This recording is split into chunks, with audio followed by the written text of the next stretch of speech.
बोलिए महापुरुष अच्युतानंद जी की शुद्धि यानी ज्ञानी गुणी मंडली। आज अध्याय आलोचना को आपण मानक स्वागत जनाऊँ। आज मालिका वचन आलोचन आलोचना करने जाऊँगी महापुरुष अच्युतानंदर राहसर महिमा आ महात्म्य विषय ना। राहसर श्रवणर महात्म्य हूँ अशेष। राहस जदि आप पढ़े बा राहस जदि श्रवण करेंगे बा शुणा तार महात्म्य हूँ अशेष।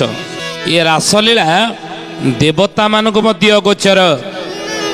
ये ज्ञानी गुणी मंडली सुधीजन महापुरुष अनंत रासरे लिखिले बोले श्री हरि रासलीला देवे गोचर कृष्ण लीला पृथ्वी रे सुख पारा पर सुख पारा बर बाबू सुख पारा बर सुख पारा बर बाबू सुख पारा बर। अच्युतानंद महापुरुष कहले श्रीहरि रासलीला देवे गोचर अनंत रासरे लिखिले।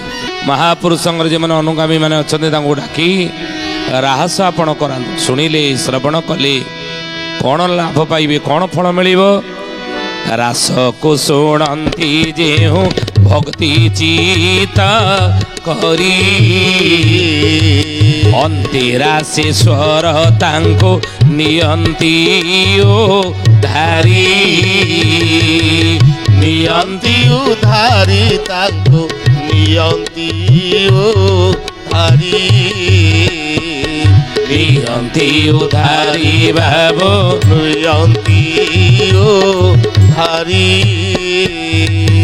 रास को शुणती जेहू भक्ति चित्त करी भक्ति भावर सहित कलिजुगर जो मैंने महापुरुषंकर राहस शुणवे ना अंते रासेश्वर तांको नियंती उद्धारी।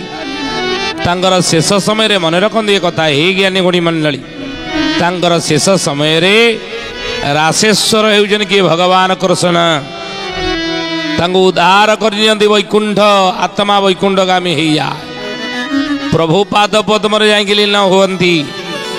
रासेश्वर भगवान कृष्णकर रासगुरु की कृष्णकर रासगुरु की रासर जनक होउछन अच्युतानंद किंतु तांकर रास भगवान कृष्ण रास गुरु की ए आगे राधा पछे मोही लंपट भाव रे आगे राधा पछे मोही लंपट भाव रे कवि जभिनी फाड़ आपणा अंगरे कबीर जभिनी फाड़ आपणा अंगरे कवि जभिनी फाड़ आपणा अंगरे। तेणु भगवान कृष्णंकर रासगुरु होउछन ना माँ राधा रानी वृंदावन रे ये देवता मानक मध्य गोचर। ये रास देखिबा पई राहस रे भाग नेबा पई राहस शुणिबा पई देवता माने मध्य उत्कंठार सहित अपेक्षा करि थांती। हे ज्ञानी गुणी मंडली दिने वृंदावन रे प्रभु गोपीमानक सहित गहन रही राधा रानी सहित रास करुचंदी। भगवान शिव शंकर कैलाश पर्वत रे थिले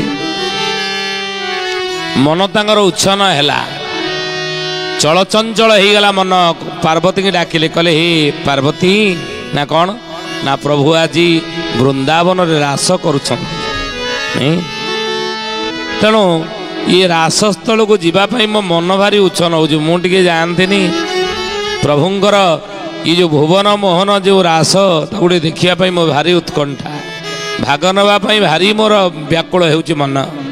पार्वती कहले तो आप जाऊना मुझे आपको अटकई ना सेमती कौन जाइहब कहीं से पुरुष मानकर प्रवेश नहीं ना ताहले ना नारी माने केवल से जो भाग नहीं पारे से रासरे भगवान राहसरे केवल नारी माने भाग नहीं पारे पुरुषर प्रवेश नहीं मुझे जीवी ताले कौन कह चाहूच ना मत टे तुम्हें नारी वेश कर दियो मु नारी वेश हो गले रासरे जाइए जोग देवी आऊँ।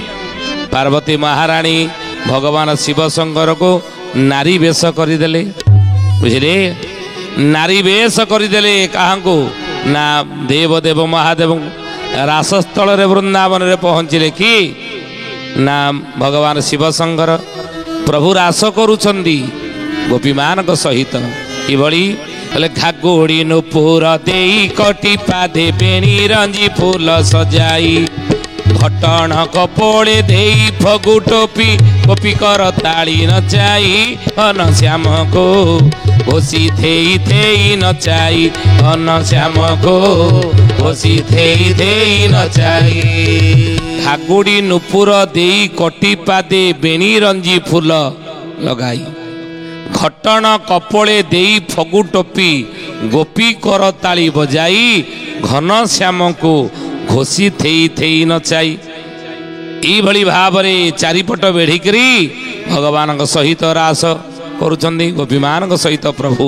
ହେ ଜ୍ଞାନୀ ଗୁଣୀ ମଣ୍ଡଳୀ ଶୁଦ୍ଧି ଜାନେ କେମିତିଆ ଥିଲା ସେ ରାସ ବୋଲି ମହାପୁରୁଷ ଅଚ୍ୟୁତାନନ୍ଦ ଜି କି ଶୁଦ୍ଧି ଜାନି ଜ୍ଞାନୀ ଗୁଣୀ ମଣ୍ଡଳୀ। ଆଜିର ମାଳିକା ବଚନର ଆଲୋଚନାରେ ଆମେ ଆଲୋଚନା କରୁଛେ କ'ଣ ନା ମହାପୁରୁଷ ଅଚ୍ୟୁତାନନ୍ଦଙ୍କର ରାହସର ମହିମା ଆଉ ମହାତ୍ମ୍ୟ କ'ଣ। ଏ ରାହସ ଶୁଣିଲେ ଆମକୁ କି ଫଳ ମିଳିବ, ଆମର କି ଉପକାର ହେବ। କହିଲେ ଚାଲ ଗୋ ସର୍ବ ସଖୀ ମାନେ ଯିବା, ଚାଲ ଗୋ ସର୍ବ ସଖୀ ମାନେ ଯିବା, ନିତ୍ୟରେ ନିତ୍ୟ ରାହସ ଦେଖିବା, ନିତ୍ୟରେ ନିତ୍ୟ ରାହସ ଦେଖିବା।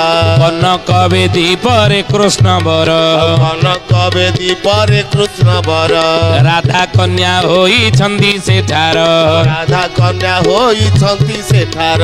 ଏ ସଖିଲୋ ରାତ୍ର ହେଉଛି ଶେଷ, ସଖିଲୋ ରାତ୍ର ହେଉଛି ଶେଷ। ବିଳମ୍ବ ନ କରି ବିଳମ୍ବ ନ କରି ବିଳମ୍ବ ନ କରି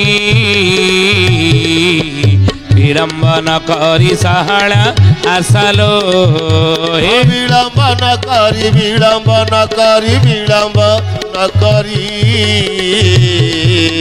ବିଳମ୍ବ ନ କରି ସହଳ ଆସଲୋ। ଏ ରାସ ଚାଲିଥାଏ। କିଭଳି ରାସ ସେ ହେଉଥାଏ କହିଲେ ସଖିଲୋ ରାତ୍ର ହେଉଛି ଶେଷ, ଜୀବନ ସରି ସରି ଯାଉଛି। ଏଠି ମନ ଡାକୁଛି। ସଖୀ କିଏ? ଇନ୍ଦ୍ରିୟ ମାନେ ହେଉଛନ୍ତି ସଖୀ।